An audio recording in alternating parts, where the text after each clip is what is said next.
Super fast tortoise in the show, drinking coffee, wishing you all well, because life is swell. Super fast tortoise.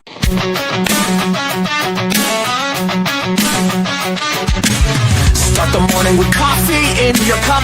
Time to hang out with friends and chat it up. Bring a smile and good luck. Hit that like button and let's chat it up. Good times start with us, you and me. Good morning, everybody. Good morning, welcome to the morning coffee show. Let's talk from in the shell and share good vibes and good times. Friends and trends have been the senses. Let's get up, it's senseless. Welcome to the morning coffee show, where we bring good vibes and good times. Welcome to the morning coffee show with super fast Tortoise. Welcome to the morning coffee show, where we have the flow.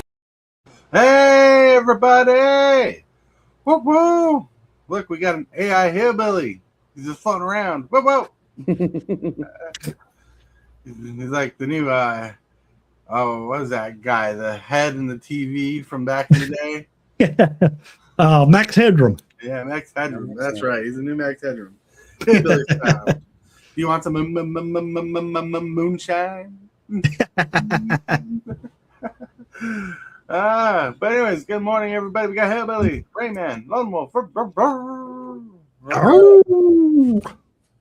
Man, my cat wants attention for all the weird reasons, apparently. Cats are going to cat. That's right. But anyways, my friends, how are we doing today? How are we doing on this fine Tuesday morning? I'm doing pretty good. Yeah. I'm doing great. I was up late. I watched the episode over on Tibalt's Apprentice's channel. If you guys haven't watched that, when this is over, go check it out. Our deck tech got posted last night, so I went back and rewatched it. I think we had a really good discussion. So shout out to Tibalt and his channel. Yeah. Nice. It was good. I watched that video yesterday too. In fact, I believe I'm the first to comment and like the video. I believe you were. I have not watched it yet. I'm planning on watching it. Yep. I plan on watching that today. It was fun. It was fun. It was a good interview. I had him playing, then another video of Tibalt's playing at the same time. Trying to keep up. Tibalt is a good interviewer. I messaged him, and I'm like, I couldn't appreciate it in the moment because I was so focused on the discussion, but he's a very good interviewer. Anybody, if you want to do a deck tech with Tibalt and you're even slightly trepidatious, don't. He's great. You'll have a good time. Yeah, he is great. He's really good at interviewing for sure. He gives you notes. He writes notes down for the interview, and he'll share notes with you just in case you want to be prepared for them. It's pretty awesome. Absolutely. I've done 2 deck techs with him, and hopefully in the future and near third. But yeah, went to Ball. He wanted to make the show, but he has a seminar, that word, that he has attending. So he might jump on in a couple minutes if that gets done early, but who knows. But today is a big day in the neighborhood. In the neighborhood, we got a topic we're going to be covering today, game theory, percentile pushing and stuff, and we're going to try to take this big old sandwich. We're going to try to mash it down and make it eatable. But don't worry, in the future, you'll be able to get the show notes in the future on Discord when we're all said and done. Like, I don't know how to do it. Like, someone was telling me you should put in your members only these PDFs you have. Like, so if they're members, they have access to your PDFs. I'm like, well, that's an idea. Yeah, it is. It is good idea. Mm-hmm. I mean, I'm just literally just going bipolar subjects. If I had to tell the truth about it, I'm like being bipolar. I just get into a subject and I'm like, let's what does my bipolar say about it? How do we break something simple down and make it more complicated but make sense? But between people I've talked to about it, you got people who are like, this is a good idea. I like the way it sounds and makes sense. And some people's like, a complicated burger is still a burger, but it's just more complicated. But anyway, So no vertical stream today? Nope. A lot of the people we get on vertical streams are not good people. Well, I was prepared. I was prepared. Yeah, that's Lily was ready to swing that band hammer. that's right. Out there. Like a lot of the comments we get on the vertical stream in general are those people who are trying to get us banned from YouTube. Yep. Savages. That's right. I mean, I don't care what you do. There's always trolls out there. Mhm. I get trolls on my vertical streams. I don't do the not verticals. Well, the streams that we're doing now, the layout we're doing now. I get trolls there, and pretty bad trolls. Mm-hmm. We get trolls everywhere, but we get them less in the horizontal stream. Yeah. Horizontal. That's the word I was looking for. Yeah. All right, my friends. Let's get to the card of the day. Card of the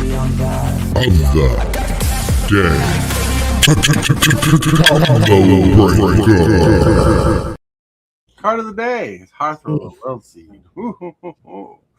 This is a new card I'm getting to play test this week. I want to play this deck, this Precon, see where it goes, see what I need to get to upgrade, see how it flows, get a feeling for it. Because this is a fun deck that I played against, and I wanted to play with it. Have fun with it. And I got it on sale. It was like instead of being $60, it was like 42. Not bad. So, and that came with the little collector pack inside there because they stopped doing that in Precons. God knows why.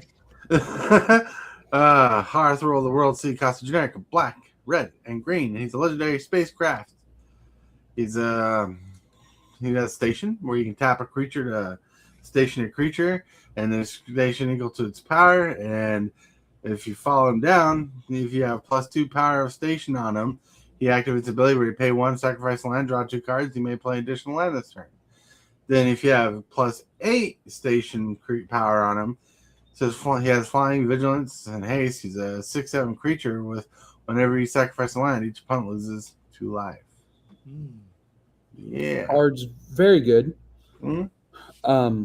From all the games I've played with him and against him, it's get him on 2 as quickly as possible and leave him there until you're ready to win the game. Right. Because at 2, he's not a creature, so he's just an artifact. So he's much harder to interact with, right? They can't swords him, they can't path him. A lot of blacks removal just can't hit him because they don't have a good way to get rid of non-creature artifacts. Yeah. He can't be sacked to a grave pack or anything else as long as he doesn't have 8 counters on him. Right. That's pretty cool. Pretty cool. And he's very powerful. Like I played against him. He's very synergetic. The word is synergistic. Yeah. He's synergistic with his deck and what he wants to do. And I'm loving it. Yep. I mean, he's better than the actual backup commander for this deck. No. He is the backup commander. Infinitely better than the face commander. Yeah. Oh, yeah, that's right. He is the backup. I forgot who the face commander was. I can't remember. Sarl or Zeril or whatever his name is. Yeah, I have the face commander in the 99 of the deck right now because I'm not upgrading the deck until I get a couple games with this beast. Good idea. Yeah. Be prepared to be the target, Tort, because that deck is... I don't know if it's the most powerful precon they've ever made, but it's definitely in the top 3. Yeah, that's why when I saw it on sale for like $42, I got on my knees and begged and plead, "Why buy me this deck?" If anybody else is looking for this deck, this week on sale, Stomping Grounds you can get this deck and the Jeskai deck. So you can get both of the EOE decks for $60. No, that's pretty good. That's like $30 a deck. Yep, $30 a deck. That's only this week. I just saw the ad on Stomping Ground this morning. It's pretty solid. All right. With that, we're going to roll on to the picture of the day. Picture of the day. Another just a random picture you didn't ask for. With our turtle powers combined. I don't know. I literally took the prompt of the thumbnail, replaced the word tortoise with TMNT, and this is what it gave me. And I'm like, that looks pretty cool. Wow. Voltron Turtles. Voltron Turtle.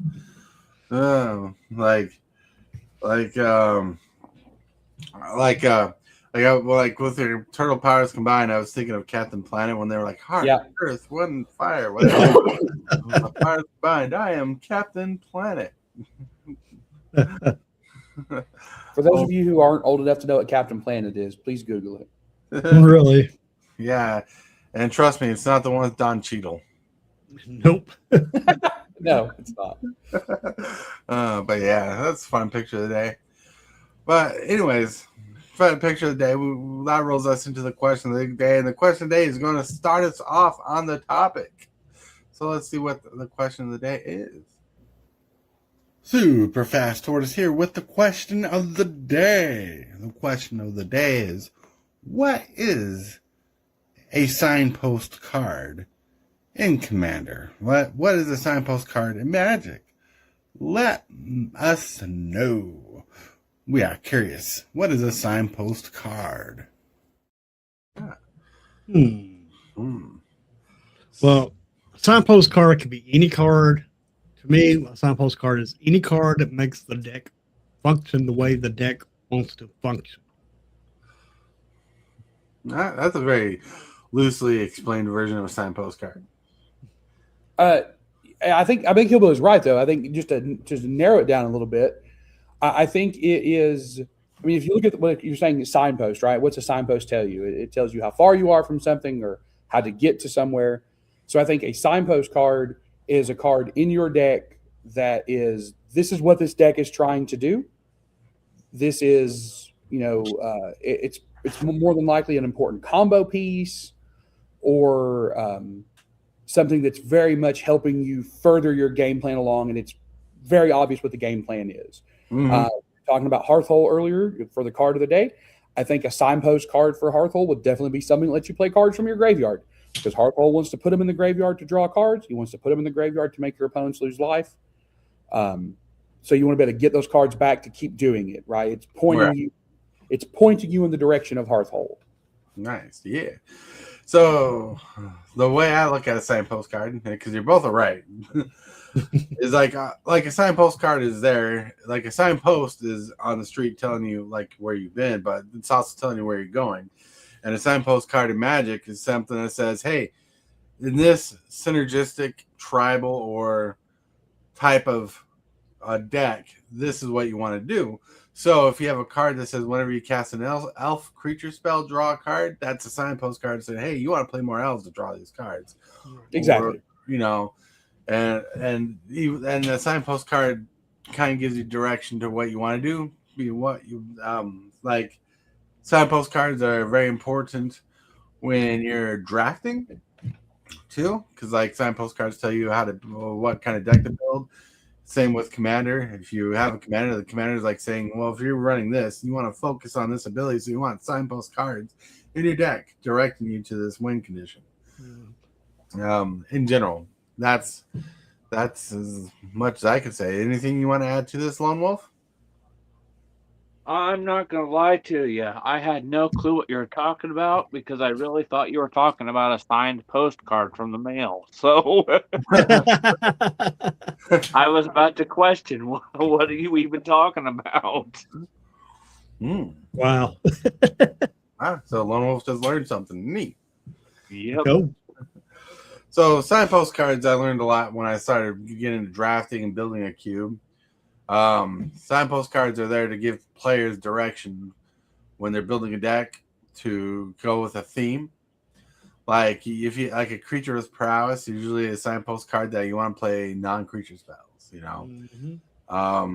and like you have landfall. Landfall is usually kind of like a signpost card saying, hey, you want to play more lands, get these abilities, and so on and so forth.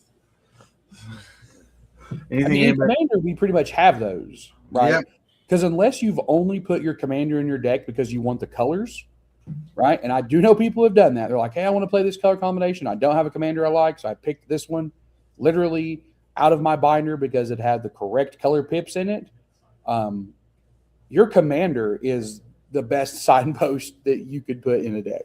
Right. It's going to tell you exactly what you're building your deck for, where you're wanting your deck to go. So it's great for Commander because we have that. Like everybody has one in their deck already. Even if they didn't know it. Even if you didn't know that's what it was. That's what it is. And Commander, your Commander is a good signpost card. It tells you what kind of cards you want to run in your deck. It's like the signpost cards for signpost cards. Kevin Hayne, I think that mine is a Foundation's Kitty doubling season for the Chibi's Little Super Walkers deck. Nice. Cool. That's a pretty card. Yeah, Kevin Hayne, hello. Yep. Yeah. So with that, the reason why that was a question today is because we're going to dive into the topic of the day. The topic of the day doesn't explain signpost cards very much, except in the notes it does. But we're going to try to get through a lot of this kind of fairly quickly and easily. Because if I were to read this entire script type thing out, it would take up the whole show, and it'd be just Tortoise talking and everybody listening. Well, anyways, first, let me pull up the picture. What we're talking about. Percentile pushing. Percentile pushing.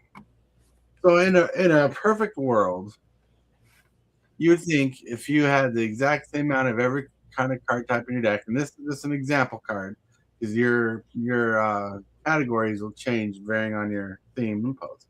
But if you have like 10 different categories of card in your deck, in a perfect world, 6 cards in each selection plus 2 floating that you can put in two different categories, you should be able to draw all your cards equally. But in reality, it's not like that, right? In reality, if you have 6 of every card, you're going to see a mess. You're drawing 1 card per turn. You start with 7 cards in your hand. And this doesn't include the basic lands in your deck or just the lands in your deck. So, percentile pushing, in a nutshell, is like rigging what you prioritize in a deck. Like mana ramp, you probably want to put more percentage in there. Card draw, probably a little more percentage in there. Based on your deck, maybe you want signpost cards to have a bit more attention. And so you're pushing these cards so you can get card visibility. And the way I explain card visibility is cards that you see go into your hand. And that's what you're kind of pushing for in general. Oh, man, that was a lot easier than reading that script. Percentile rigging is pushing percentile numbers for card visibility. Card visibility is the key word in that whole thing where you're trying to push it where you see certain types of cards in your hand. Yeah. Kevin Haynes said another example that I don't have would be autographed Post Malone basically. Nice. But anyways, but looking at this, what percentile pushing is? If you remember a couple days ago, we were talking about deck memory, like having knowing what kind of cards in your deck, when to expect them and stuff. Percentile pushing is what you're doing to kind of build that deck memory. The more you know your chances of pulling a card, the more you can kind of guess more educationally what kind of cards you'll see to have those kind of cards. Mm-hmm.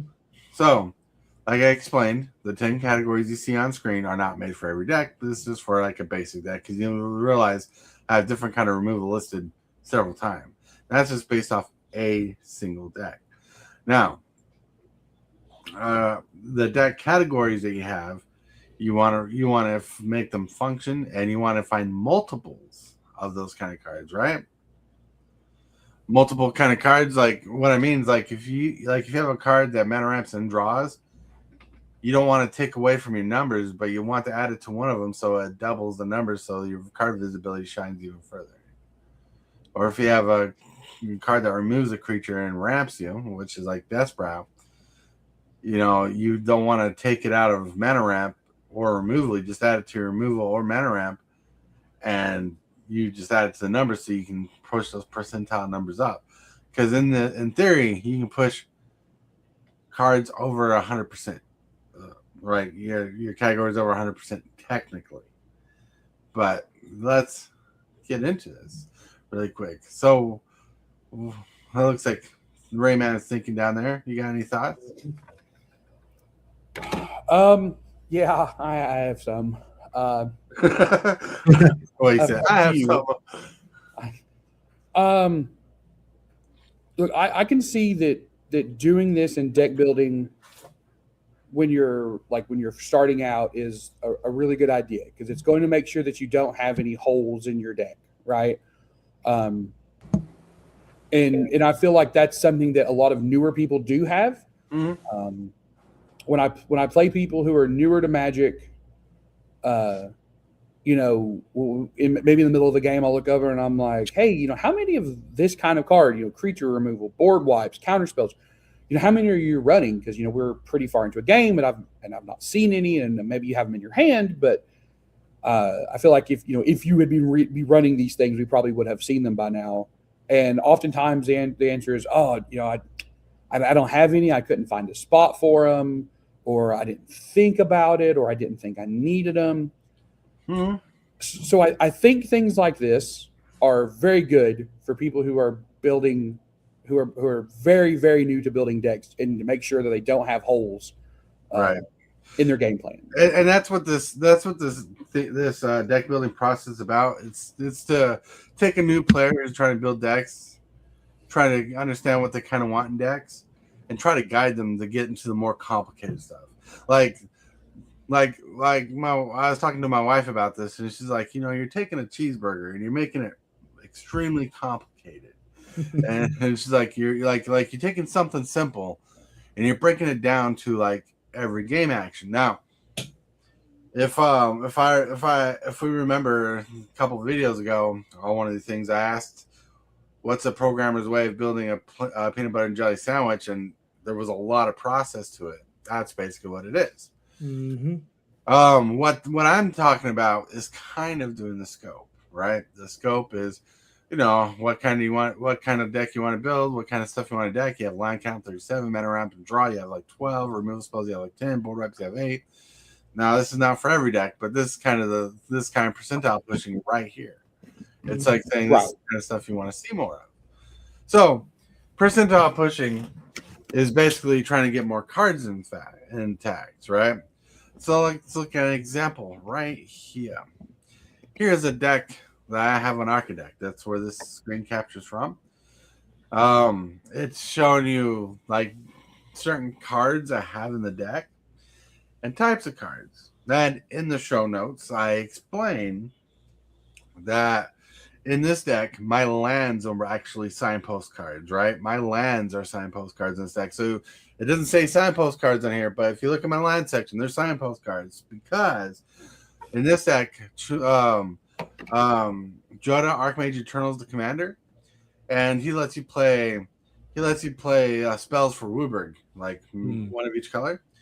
And all the lands in this deck are extremely calculated to where I almost flawlessly, not 100%, almost flawlessly, can have one of each color mana by turn 5, just as readily available.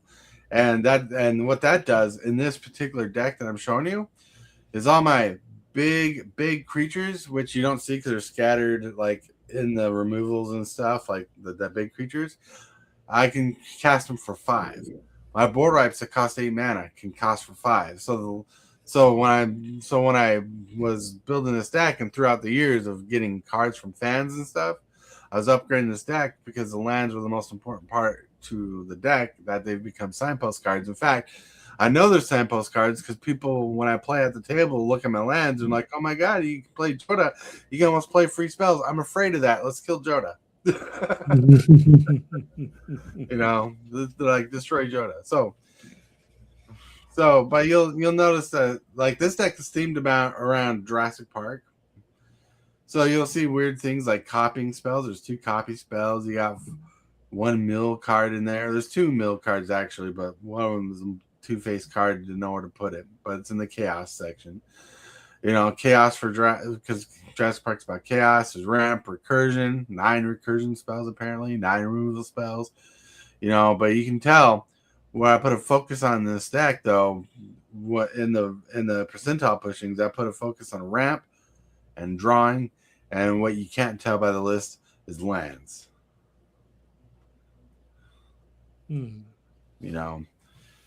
So because like lands are important. Like I got fetch lands in here that search for different lands, trams, color fixing, that stuff. And I did that in a way because this is more advanced deck building. is like when you get into the lands, fetch lands, shock lands, triomes and stuff. Is like you'll put certain lands to fetch for certain lands so you can color fix really quick, especially in a 5 color deck. That's a list for a 5 color deck. Mm-hmm. Yeah. What are you guys thinking? Interesting. Yeah, like I said, I think it's a really good idea, especially when you're starting out to build your first few decks. But I will say that people should experiment with deck building because things like this are great when you're new, for sure, without a doubt. But you don't want to build 15 decks like this. They're all going to kind of feel samey, right? Now maybe you want that, right? If you're a player who has a very specific type of deck that you like to play, our buddy Nick, who will probably be on stream again this coming week, he loves Voltron. I think he has like 7 Voltron decks. Wow. That's Nick's thing. He loves Voltron. He plays Voltron. Crazy. But if you're trying to expand and you're trying to make decks that play different from one another and do different things, then once you've built a few decks with this method, branch out, go a little crazy. So it won't always work. Sometimes you're going to build a deck. I still build decks that do not work. Me and Tabalt talked about this, how I may work on a deck for a week and it never makes it into my box to bring to play regularly. It didn't work the way I wanted it to. Something in it did not function as thought, and it got scrapped. Right. And in the notes, like in the notes that you don't see on screen, it does say as you get better at deck building, you will learn to bend the rules. You'll be able to learn these things as you master your deck building skills. So this is definitely for newer players who want to get better at building decks. Because what this whole series does that we're talking about in Game Theory deck building is it takes a basic player who's learning to build decks and puts them on a path to just build consistently better decks. And that's the important part. Like talking about percentile pushing and rigging the numbers to see more cards in your hand. That's just something you'll learn. And this is kind of something you learn naturally. But as a programmer would build a PB&J, you're explaining every step what you're doing. You remember, like more grown players, people who played the game for a while, when we look at a card, all these thoughts go through our head. Card effect, all these things. And we don't even think about all the words individually. We look at a card and we just compress the data and be like, boom, is that card good? And we kind of think of all these things. Now, this graphic's not important to write down, but this graphic's saying this is the thought process you have in seconds when you look at a card. Because remember, we did talk about my brain. We did talk about the deck building synergies. I'm trying to think of what you call the math problem. I can't. My brain just stuttered. Anyway, equation. Thank you. Yes, equation. Rayman being awesome here. Equation. Yeah, the equation. And when you look at card effect, game action, resource management, time restrictions, divided by player resource resolution equal consequence, and you take all that and divide into synergy and self benefits. Well, that is something you work into this. And that with that, you get better at thinking of all that, right? So I think the best piece of advice I can give in this whole process is don't be afraid to be wrong. Oh, right? No. Never be afraid to be wrong. Don't be afraid to be wrong. Take chances because no matter how wrong you are about anything when it comes to Magic the Gathering, you will never be as wrong as the pro players who put on Twitter that Vivi Ornithir is a bad Magic card. That's right. It's not possible. No matter how wrong you are about something in Magic, you will never be that level of wrong. All right. You're right. And look, everybody makes mistakes. You just what you do is you just get better at them, right? You get better at making mistakes, right? You're gonna make mistakes. You're gonna look at a card. Sometimes, like one day, and this happened to me. You'll see a card so bad, but for some reason you love it so much, you have to try to play it. Yep. And I mean, I play a morph deck. Those cards are all bad. But in the right deck, they're amazing together. That's right. And when you get better at it, right, certain cards become game changers in your deck, even though they're not game changers on the game changer list. Right. You know, so that's a good way of thinking about it. Now, let's talk about clocking your deck. So clocking your deck follows this example. Boom. Now, this is an extreme example. Like I said, I went bipolar with this whole topic. But, you know, like stay with the crew long enough and you'll be able to get your hands on this walkthrough so you can learn the intricacies. That's what you call it. So down here, you see these black bars. These are your mana curve. And this is no perfect mana curve, but this is showcasing where you kind of want to have a lot of your mana ramp draw, some of your signpost cards and stuff like that in your deck.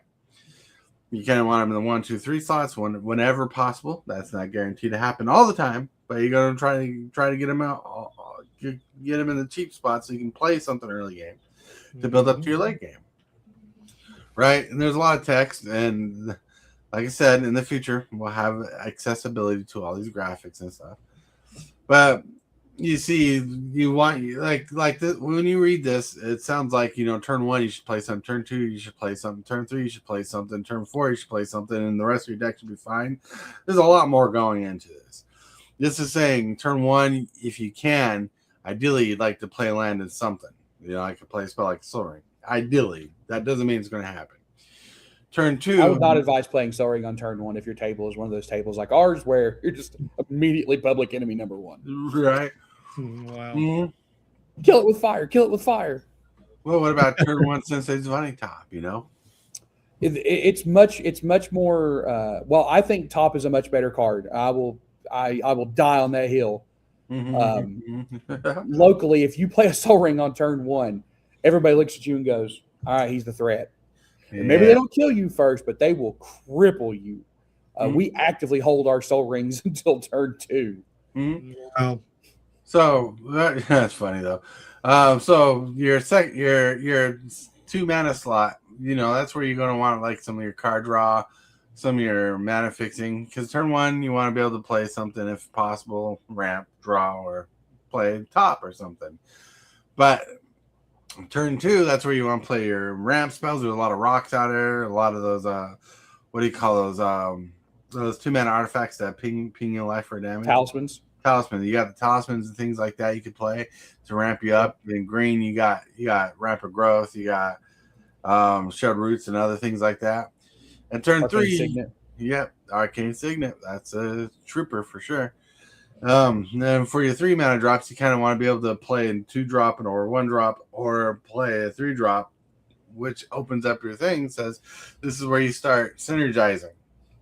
Well, you're not going to synergize completely until later in the game, right? In general, this is a mid-range game we're talking about. This is not CEDH. Now, this looks like it's built for a CEDH, but it's not. This is saying turn 3, you should start seeing your plan kind of form together. And turn 4 is where you should start kind of repeating the process of playing 1, 2, 3 drops while progressing your game, if possible. Then where the whole blue line thing, so this is the portion of the deck where you want the low mana curve spells to pay off by letting you cast bigger spells while trying to maintain consistency within the game actions and building up your win cons. Well, this is going to happen. And this design is to say, as long as you kind of rinse and repeat your strategy, have that consistency in your deck, you should be able to do that over and over again. If you're disrupted, your board state gets taken care of, and whatnot. And in the notes, I want to highlight when it says card draw. Playing a card like Ponder is not the best card draw in Commander, but being able to play a card that draws you 2 cards is fine. But if you can ideally draw more than 3 cards off of 1 spell, that's pretty good. Or if you have recurring draw in your hand, like Phyrexian Arena or something like that, that's pretty solid. Tort's hot take of the day: Ancestral Recall is a good Magic card. That is a good Magic card. That's why Ancestral Recall 2.0 won, helped win the last Pro Tour. What is Ancestral Recall 2.0? There's this 2 mana card that draws you 3 cards, and with this Granny card out, it costs 1, so it's Ancestral Recall. Okay. Yeah. But anyways, Look at that. Because Brainstorm is Ancestor Recall 2.0. So, but anyways, with that, we just kind of covered everything what we want to talk about. So we still got time to discuss this. What do you think about the mana curve thing? That one right there, that mana curve clock in your deck. Clock in your deck. Really quick. Well, we can tell it wasn't made for CEDH because it goes past turn 4. Right. Well, right. Anybody who thinks that was for CEDH, it talks about an existence where there's a 5th turn. Yeah. There normally is not. So we're definitely not in CEDH territory. Right. I have a question then. All right. Knock yourself out. For like your turn 3, would you consider stuff like I don't know what a draw a card, discard a card is technically looting. Mm-hmm. Would that be something good to have for like the turn 3s? It can be, right? Card draw is always good. Card filtering, looting is almost as good as card draw. Difference is if you draw a card that's permanent in your hand, right? If you have to draw a card, discard a card, your hand doesn't go up very much. But card advantage is always good because, like, in your deck, you know, you build a deck where all your cards are good, but not all cards are good in the situation that you're in. So having that looting ability sometimes to filter out cards in your hand and get rid of bad cards is good, or maybe the card you draw is bad and you just discard that instead. That's pretty good. Like, it's a lot better than rummaging. Rummaging is where you discard a card and draw a card. That one's where you're discarding a card and hoping your card you draw is better. Mm-hmm. You know, unless you don't have any cards in hand, in which case it's super good. That's right. So good. But anyways, yeah, that's a good question, Lone Wolf. Yeah, what else is out there in question lands that you guys want to talk about?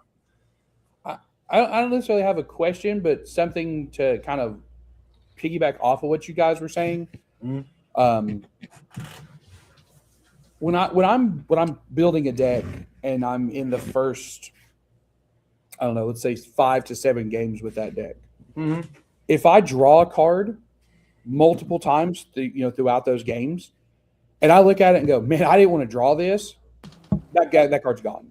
Mm-hmm. Right. That will happen. The only card that the only time that I really don't want to say that is if it's like it's a win con and I've just drew it too early. That's okay. Mm-hmm. But if for whatever reason, like a card is only good in very specific situations, right? And I keep drawing it at other times, I can find a more valuable card for that slot. And I don't mean monetary valuable. I just mean space in your deck is a valuable commodity, right? You only have so many slots for so many things, right? That's expensive real estate taking up a slot in your deck. So if you draw a card and you're like, "Man, I've just not found a time that this card is worth drawing," cut it. Right. Like, for example, 2 cards that I don't know are good in my deck yet, if they are good. One card seems good, but it might be bad. Is Tectonic Reformation. What is that? So the land cards in your hand have cycling. Oh, okay. That's interesting. Right. And another card I don't know if it'll be good. It seems like it might be. Is Shadow of the Goblin. I don't know. There you go. Shadow of the Goblin. Yeah, it says at the beginning of your first main phase, discard a card if you do draw a card. And it says whenever you play a land or cast a spell from anywhere other than your hand, it does 1 damage to each opponent. Okay. So I don't know if those cards would be amazing in my deck. If you're playing a bunch of spells from your graveyard, the Shadow of the Goblin's probably pretty solid. Or playing lands from your graveyard, right? Doesn't it? It says play lands or cast spells from anywhere other than your hand. Okay. Yeah. So it might push a win condition. It's probably one of the reasons why Scape Shift is so expensive that we were talking about beforehand. I don't know, but I don't know if Scape Shift will trigger that or not, though, because in Scape Shift you're putting your lands into play. You're not playing them from the graveyard. Yeah, probably. But if we have things going on, it might work. But it still might be good. You hear that, Hillbilly? No, I heard a robot. Okay, I thought. What happened? You sounded like a robot there for a Yeah, minute. you were roboting there for a moment, but I think it's back to normal now. All right. Yep. Legion Potato says, do y'all have immediate opinions on 3 mana rocks? I know they are relatively maligned by the general public. So 3 mana rocks are okay. They've been trying to push them. Which one? Yeah. They've been trying to push them so people play more. But when it comes to colorless mana rocks, the 2 mana talismans and things are just pushing more aggressively to get more synergy out faster. 3 mana rocks are fine. I think the most played 3 mana rock is Chromatic Lantern. And and it should only be played in 5-color decks. I will die on that hill. I do not think it's worth it in 3-color decks. Mana is so much easier. Triomes exist. Ways to get your lands into play exist. I don't think it's necessary for 3 and 4. Chromatic Lantern, I think, is good at 5 only. Oh, yeah. For Lantern specifically. Mm-hmm. Ooh, and that was crazy. Crazy. 3 mana rocks are fine. Like in this deck, I'm possibly going to put in Solemn Simulacrum. Just because. That card's great. Yeah, like a lot of decks, I wouldn't put them in there, but since this deck cares about lands, it seems like a legitimate 4-drop. You know? So. That robot's very good, right? Because he gets you a land when he ETBs, and then as long as somebody doesn't exile him, you're going to get a card off of him, right? So you're going to replace. You're going to get a 2-for-1. You're going to get a land that you presumably need, right? And you can use it to block something very nasty, and then just draw a card. Oh yeah, you're going to have a good set of robots. Just he used to be an all-star a long time ago, like because the value he brought you. Now with the power creep, he's not as valuable for his mana cost, but in certain strategies, he's still solid. Oh yeah. Any deck that can recur him or flicker him to get multiple triggers off of him he's great. Mm-hmm. He's great for ramp for sure. Right. Yeah, he's a little slow for ramp, but he's a body that draws a card when he dies, so that's pretty good. But when if you're lucky enough to go Soul Ring early, right? I mean, you can drop him on 2 if you have a Soul Ring early, which is amazing, right? Because then you're like, oh well, I just ramped and I have a blocker when I finish my second turn. Very good. So good. That's awesome. Oh man, I felt like this today was a successful little show. I think we got covered everything. I mean, Mike, my brain can't believe how fast I went because it's already been like almost an hour, right? Yeah, it's hard to believe. I mean, it don't even seem. It feels like we just started. Kind of does, but we did cover a lot, and I hope I didn't take over the show because I tried leaving it open for everybody to have their say. Yeah, because I like having their say. I mean, Lone Wolf got to ask a question. That was pretty good. I mean, Lone Wolf. What is your takeaway from today? Well, the thing is, I really didn't know a lot about all this stuff, so it's helping teach me what I need to focus on when it comes to the deck building and stuff, because that's I don't get some of it, and it's just because I don't understand a lot of things. So having you go through all of this is actually helping me try to learn better on what I'm doing.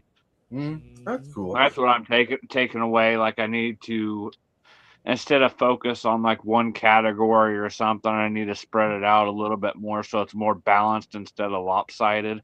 Yeah, there's a lot going on there. Yes, that's glad. It makes me happy. Like there's understandability there. That's what I care about is coming from you, is that it's able to be understood. And don't be afraid to get weird with it. Like don't be afraid to take a crazy, this should never work idea and run with it, because you may end up with a deck that you really enjoy and have a lot of fun playing. Like Will Smith once said, "Get jiggy with it." Nah, nah, nah, nah, nah. Nah, nah, nah, nah, nah, nah. Get jiggy with it. You guys rock. So, any thoughts you guys have that you want to share?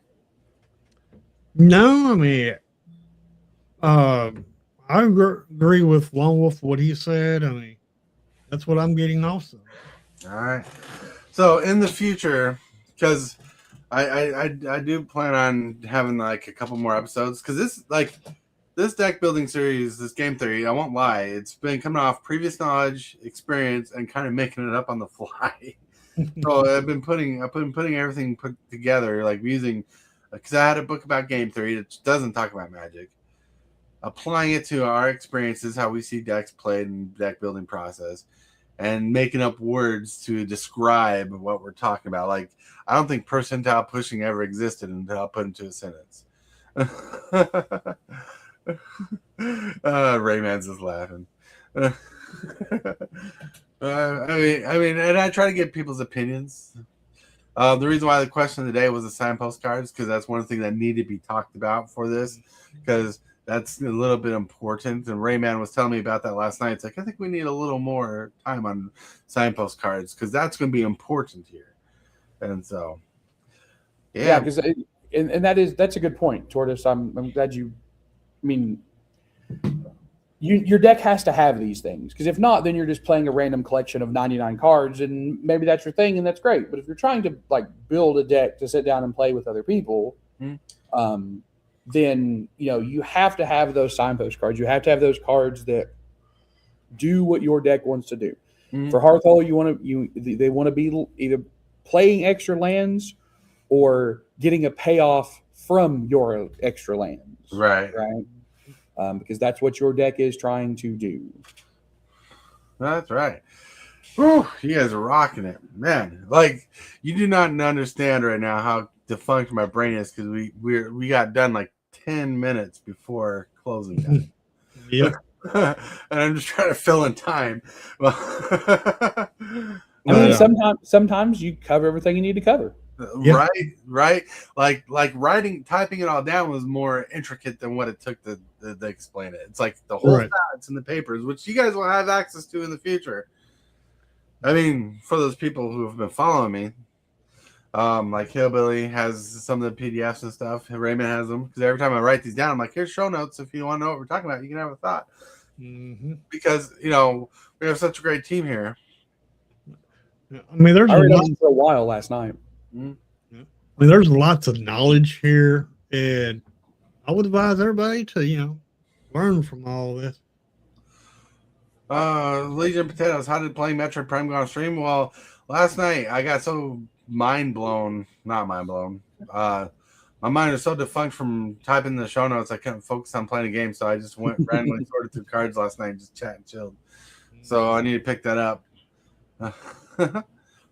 But I want to continue it because it's fun. Last night I just chat and chilled, looked through cards. Like, I hate when you go through cards. Like, because I know I'm not going to play even half of these. But you find a stack of cards like that big compared to the deck size. And you're like, well, it might work. And you're like, yeah. It's still how I build decks. I talked about it on the stream with the Balt. I still do this. Like, I take a big stack of cards that I think will be good, and then I have to start cutting them down. Right. Start cutting them down. See, that's what my issue was when I built my Tortoise deck from scratch.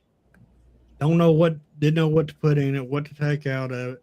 I ended up with like 200 some odd cards. And believe it or not, I actually got the deck done.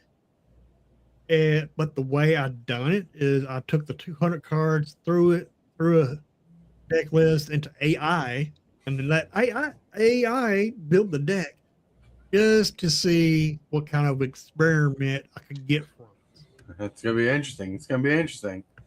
I looked at the deck list. It's very interesting. It is an interesting deck list.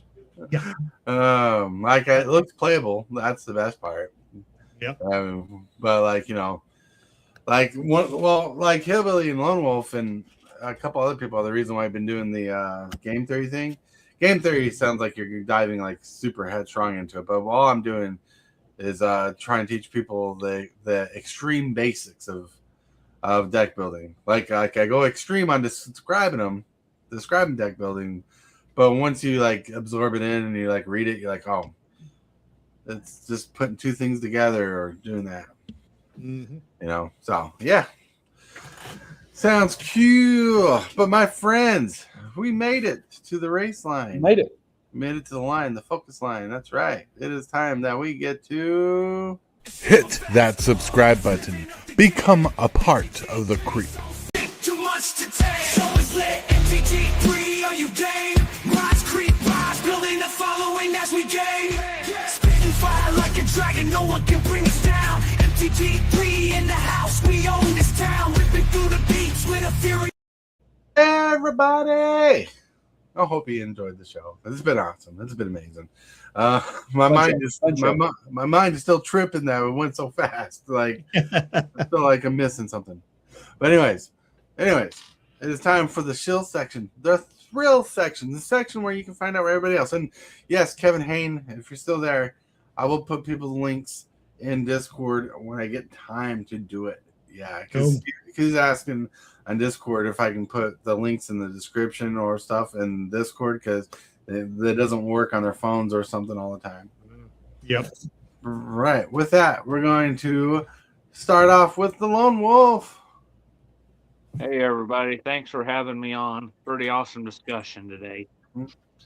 Let's just help support everybody here out, and let's help grow their channels, and just remember to have fun, and yeah, help support each other. Help support each other. Yeah, help support each other. 100%. That's right. We got Rayman.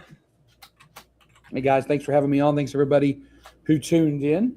We did have our Battling at the Bees last night. We'll be doing that again next week. But tonight, but somewhere between 9 and 10, I don't know any more than that because I'm going to be live on the radio, and then I'm going to come straight back here to do it. We are going to open an entire booster box of Lorwyn. And all of those cards that we open are going to be available in shop when we open on Friday. So if you're a local to Mr. B's Game Lounge, if you're in the area and you see a card that you're interested in, everything that we open tonight from the booster box will be available at open, so 4:30 on Friday. Nice. So check us out tonight. We're hoping to get some. We're hoping to get some cool cards to sell out to the community. People can get some stuff that they need for decks, so they don't have to go other places. But if you do, you do. But hopefully we get it here. So thanks everybody for tuning in, and we'll see you guys tomorrow. Whoa, hell yeah. With that, we got Hillbilly. Hey, everybody. I'm only halfway here, as you can tell. But anyway, tomorrow, where's it at? See it? There we go. I couldn't find that dag blanket. Moved it on. Anyway, this starts tomorrow. And if you are part of my Discord and you want to shout out during the early access stream, then all you have to do is 3-craft a deck with some Lorwyn cards. I mean, that's the only rule to this is deck has to have some Lorwyn Eclipse cards in the deck. And but you can 3-craft some your Lorwyn cards and with some regular cards that's in standard. It also has to be a standard deck. And you take that and throw it into my Discord under early access only. There's a channel that says that in my Discord. And I'll make sure you, if you run a channel, make sure you include your channel link. And I will I will play the deck and I will give you the credit for the deck. I'll give you a shout out for the deck because, everybody deserves the credit that they put into building a deck. Therefore, I will, give you the shout out and all that for the deck. And you don't have to have a channel to do this. If you don't have a channel and you want to do this, you can still do it and get a shout out. But there will not be no Commander game tonight. There will be will not be a arena stream at 2:00. There will be a stream at 2:00, but we're going to be doing some theory crafting for this Lorwyn Eclipse that will be tomorrow, starting right after this morning show here with Superfast Tortoise. And as far as tomorrow morning, will not be a morning stream. All right. Woo. Nah, tomorrow's gonna be a busy day, but he said he'll still be here. He'll still be on the show. Yep. All right. Well, everybody, Super Fast Tortoise here. I want to thank everybody for being here. Tonight we're gonna try to get a pre-con commander game going on tonight. We're gonna try to get people to come on to pre-cons and play some commander. But with that, Rayman had to leave. An important appointment came up. So I want to thank Rayman, Hillbilly, and Lone Wolf for being here. Everybody in chat, you rock the world. Thank you for chilling out with us and hanging out with us. You guys are amazing. Amazing. I want to thank you for being here with us. I want to remind you that you guys are awesome. I want to thank you, channel members and subscribers, for growing and supporting the channel the way you do. And I want to remind you that you're loved. Someone's thinking about you. And if you can, say and or do something positive for someone else today, because you might be the change they need. And with that, my friends, let's get out of here. I want to thank you, channel members of the channel, for supporting this creep the way you do. You are awesome. And you subscribers, everybody that subscribes, you're doing amazing too. Thank you very much for all that you do.